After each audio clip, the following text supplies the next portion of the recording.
இந்த பாடல் வரிகளுக்கு ஏற்ப கூலிப்படம் பவர் ஹவுஸ் போல நாடி நரம்பெல்லாம் முறுக்கேறி இருக்கும் என்று பார்த்தால் பஞ்சரான டயர் போல மாறி சுழன்றடிக்கும் சூறாவளி விமர்சனத்திற்கு ஆளாகி இருக்கிறது. பெரும் எதிர்பார்ப்புக்கு மத்தியில் லோகேஷ் கனகராஜ் இயக்கத்தில் நடிகர் ரஜினிகாந்த் நடித்த கூலிப்படம் ரிலீஸ் ஆகி இருக்கிறது. பணத்தை வாரி இறைத்து 2 ஆண்டுகள் டாலிவுட்டுக்கு நாகார்ஜுனா, மல்லுவுட்டுக்கு சௌபின் ஷாஹிர், கன்னட சினிமாவுக்கு உபேந்திரா, பாலிவுட்டுக்கு அமீர் கான் என பெரும் நட்சத்திர பட்டாலுமே ரஜினியுடன் இணைந்து கூலிப்படம் உருவானது. இது தவிர்த்து சத்யராஜ், ஸ்ருதிஹாசன் என படத்தில் இணைந்த நட்சத்திரங்களுக்கு ஊதியம் கொடுக்கவே தயாரிப்பு நிறுவனம் பல கோடியை செலவிட்டது. போதாக்குறைக்கு ட்ரெய்லர் நல்ல வரவேற்பை பெற்ற நிலையில் படத்தின் மீதான எதிர்பார்ப்பும் எக்கச்சக்கமாக எகிரியது.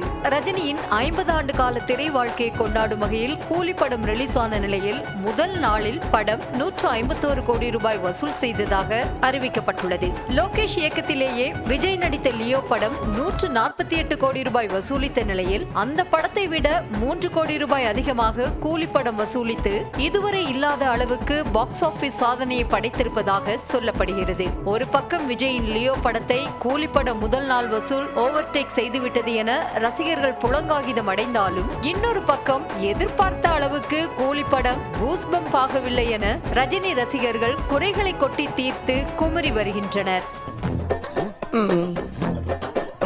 என்னடா உள்ள ஒண்ணுமே இல்ல. அந்த வகையில் கூலிப்படத்தின் முதல் மைனஸாக ரசிகர்கள் குறிப்பிடுவது படத்தின் நீளம்தான். 3 மணி நேரம் ஓடும் அளவுக்கு கதையில் அழுத்தமான ஸ்கிரீன் பிளே இல்லாததும், பழைய படங்களில் பார்த்து புளித்து போன அதே ரிவெஞ்ச் ஸ்டோரி தான் கூலியின் கதையாக இருப்பதால் ரசிகர்களை சலிப்படைய செய்திருக்கிறது என்றுதான் சொல்ல வேண்டும். அத்தோடு அழுத்தமான கதையம்சம் இல்லாமல் வெறுமனே ஆக்ஷன் காட்சிகளை மட்டும் வைத்து படம் எடுத்திருப்பது இது லோகேஷ் கனகராஜின் படம் தானா என ரசிகர்களை ஆழ்ந்து யோசிக்க வைத்துள்ளது. கதை எந்த புள்ளியில் தொடங்குகிறது, எந்த புள்ளியில் முடிகிறது என தெளிவாக இல்லாமல் குழப்பத்தின் உருவமாக கூலி இருப்பதாக கேலி செய்து வருகின்றனர். போன தடவை ஏமாந்தேன், இந்த தடவை ஏமாற மாட்டேன். தற்போதைக்கு மோஸ்ட் வாண்டட் டைரக்டராக இருக்கும் லோகேஷ் கனகராஜே அதே ரஜினியிச ஃபார்மட்டிலேயே மேலோட்டமாக படத்தை எடுத்து வைத்திருப்பது கை கொடுக்காமல் போய்விட்டது. ரசிகர்களுக்கு ஏற்றவாறு அப்டேட் செய்யாமல் ஒரே ஃபார்மட்டிலேயே சிக்கிக் கொண்டு ஒரே மாதிரி கதைக்களத்தை அமைப்பது லோகேஷின் எதிர்காலத்திற்கும் சிறப்பாக இருக்காது என்பதே சினிமா விமர்சகர்கள் கூறும் கருத்தாக உள்ளது. இது ஒரு பக்கம் இருக்க, ரஜினியும் கதை தேர்ந்தெடுப்பதில் சுய பரிசோதனை செய்து கொள்ள வேண்டும் என்ற குரல்களும் எழுந்து வருகின்றன.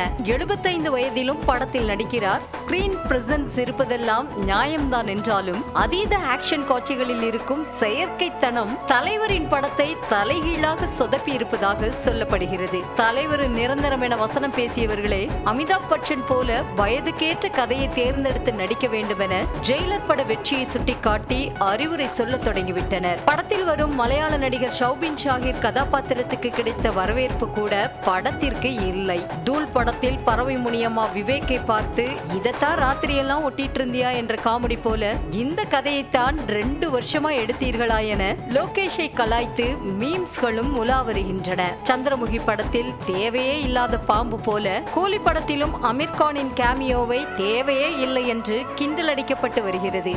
ரஜினியின் 171வது படம் திரை வாழ்க்கையில் 50 ஆண்டுகள் நிறைவு என பல எதிர்பார்ப்புக்கு மத்தியில் வெளியான கூலி படம் ஏமாற்றத்தை தான் கொடுத்திருக்கிறது. ரஜினி படம் என்பதால் முதலுக்கு மோசமில்லை என்றாலும் தர்பார், அண்ணாத்த, வேட்டையன் மாதிரி ரஜினியிசத்தில் சிக்கி கூலி படமும் சுழல்வதாக சொல்கிறார்கள்.